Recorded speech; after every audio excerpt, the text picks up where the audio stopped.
When his wife comes back, Taehyung's expression is still straight-faced. He sees how Jungkook's gaze flickers over the woman, trying to hide admiration mixed with shame, and imperceptibly smirks at the corner of his lips. Yes, baby, I know she's good, he mentally contends, and then sees his wife catch the eye contact. Can we go? The woman asks as she puts the phone back in her purse. We need to be there on time, you know what a premiere is. And I want to talk to someone before the start. Jungkook nods nervously, even though they're not talking to him, and puts their order on the counter. It's done, he mutters, averting his gaze, and Taehyung is sure he can hear the relief in his voice. Oh, what a naive baby.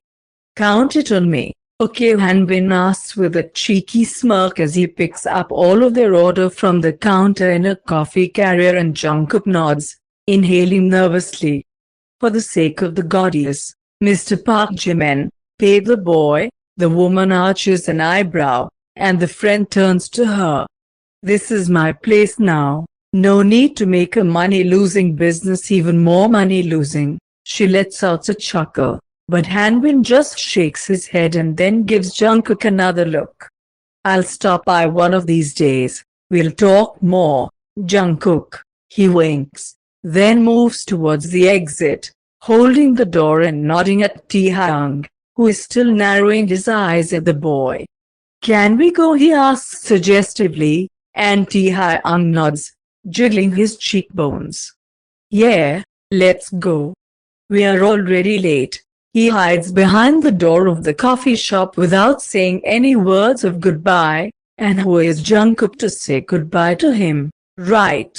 While his wife, running over the boy with the fixed and cold eyes, behind Jian cannot make out emotions, no matter how hard he tries, approaches the counter, fishing something out of her purse.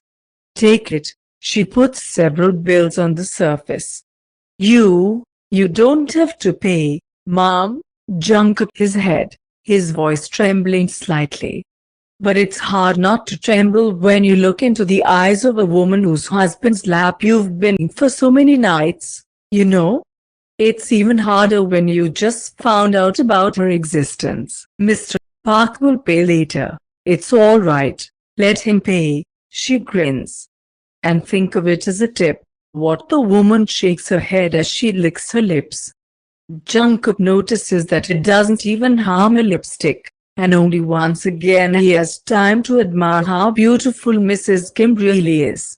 Never before had he seen more exquisite and beautiful woman than she. Consider this my little show of sympathy. Your new boss is a real jerk, but I didn't tell you that. He's your friend, Mom, Jungkook ventures to point out, and notices how she smiles coldly, glancing at the window and noticing that Hanbin and her husband are standing at the entrance, talking about something. Never an indicator, darling, she grins, her eyes sparkling, and the woman slips the offered bills into his apron strap, then slaps Jungkook on the cheek with a light touch and condescension. You'd better keep him away from you. Just a friendly advice. Jungkook exhales noisily, feeling dizzy as she finally smiles at the corners of her lips, takes a small candy from the vase, and then, turning on the heels of her pumps, with a measured gait and a proud posture leaves the coffee shop, joining her husband and Hanbin. The boy watches as Mr. Kim flexes his arm, offering it to her, and the woman's dainty hand touches his elbow. She smiles at him like she's on the cover of a magazine, and Jungkook sees his boss return the same smile. They both look like they're on the cover of a magazine. And Jungkook is just the one who always looked at such publications on the supermarket shelves, believing that the people about whom it is told are something distant, incomprehensible, and those who certainly will never condescend to say a word to him. And now Jungkook knows he's in a complete mess. But which of these three people inspires more terror and bad kind of tremblement in him is now a big question. As they leave the theater that evening, the woman is once again holding her husband's hand as she slowly follows him to the car. "How do you like the play?" she asks while Hanbin stays somewhere behind them to exchange a few words with someone he knows. Taehyung nods without even looking up, and seems a little taken aback. "Yeah, not bad. Quite good." The woman shakes her head at her own thoughts as they pull up outside the car and the driver opens the back door for them. Mrs. Kim climbs inside, adjusting her coat over her shoulders, and waits for her husband to sit down next to her, and then the door closes behind them. She checks her phone to make sure she hasn't missed any important calls or messages during the theatrical performance, while Taehyung just stares out the window disinterestedly as the sleet begins to fall outside again, leaving marks on the glass and blurring the flashes and lights of the theater into soft bokeh. The woman puts her phone back, turning her head to Taehyung. There is a distance between them, as if another person could fit here, and she gently grabs his arm, bending slightly. "There's still dinner ahead, so, my love, kindly make your face more friendly, otherwise your friend will not shut up, and I will have to listen to his chatter and drag all this unnecessary conversation on myself, which will give me a headache. So please, pretend you've actually watched the play and not been in your head for the whole evening, okay? And then at home we will discuss what was wrong with that boy from the coffee shop and why you burnt holes in him with a look all the time that we were there." Jungkook slams the front door as he finally gets home, and wanders into his room.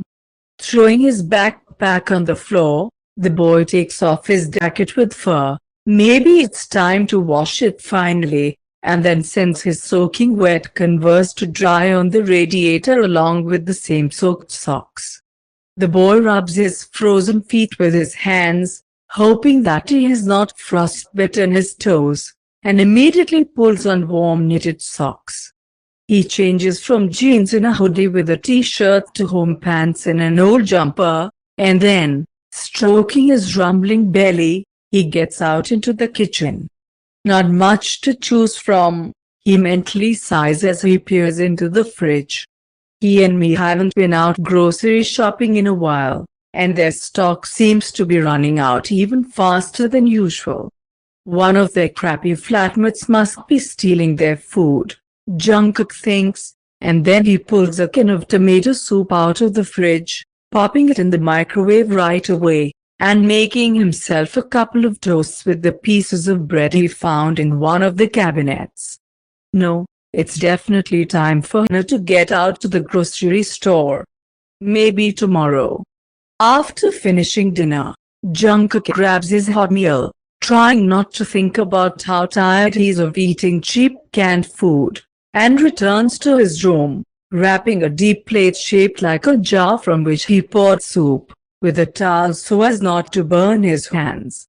If being honest, Jungkook is already literally sick of everything that Campbell's makes, but he saves these terrible tastes by adding a little spice to the food he bought and eating salted crackers or toasts.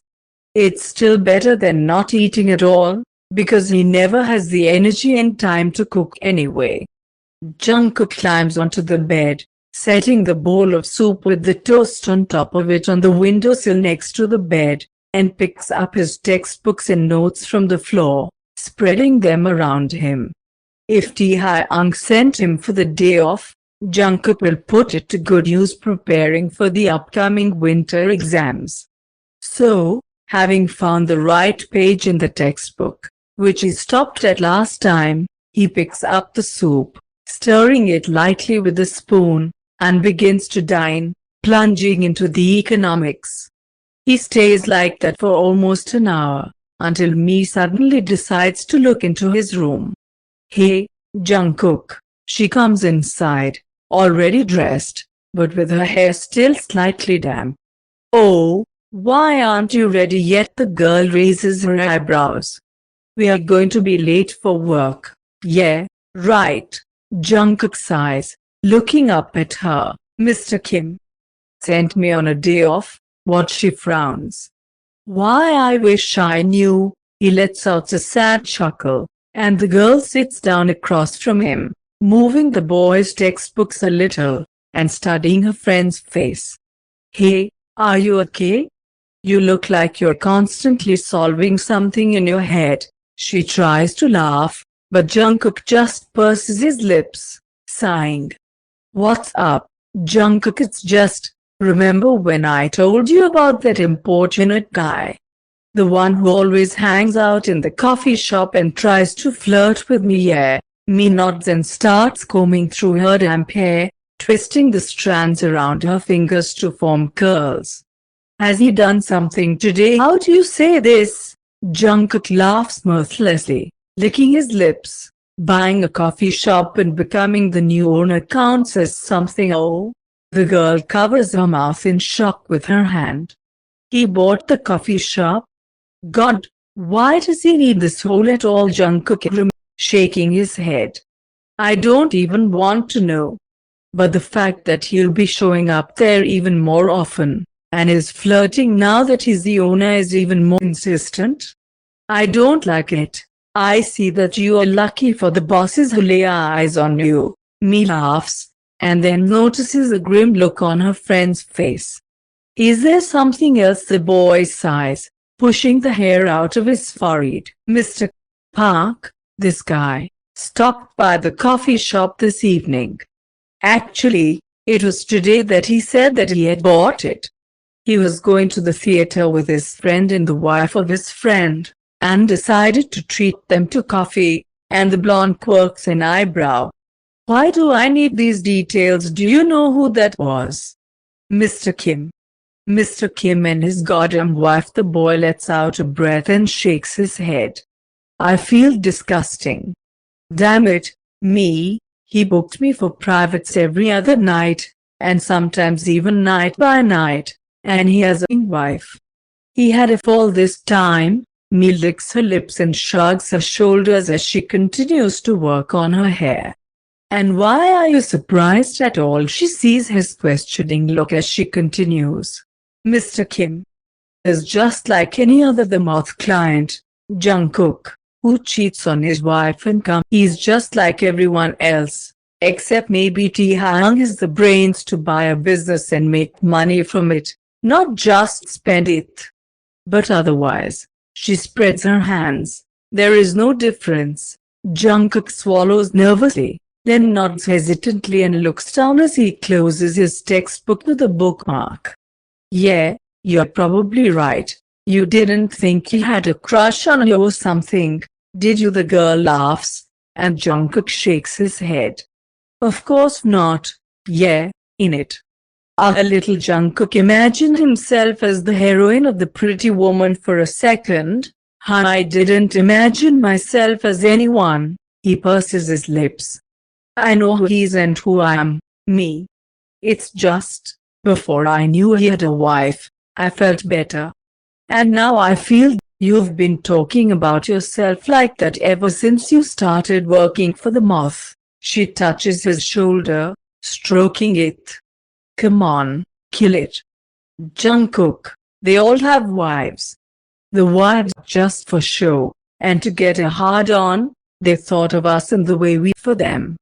And then it doesn't matter if you're in front of Mr. Kim or any other client, you know? It's all the same. I know, the boy nods. I really do. But today I looked into her eyes, me, and I just wanted to sink into the ground, remembering how last night Mr. Kim, he bites his tongue, almost blurting out too much information when he remembers in time that he is far from all the details of these private meetings. I danced for him, and he looked at me so hungry. He touched me last night, and I looked into his wife's eyes today and pretended I've never met Mr. Kim before.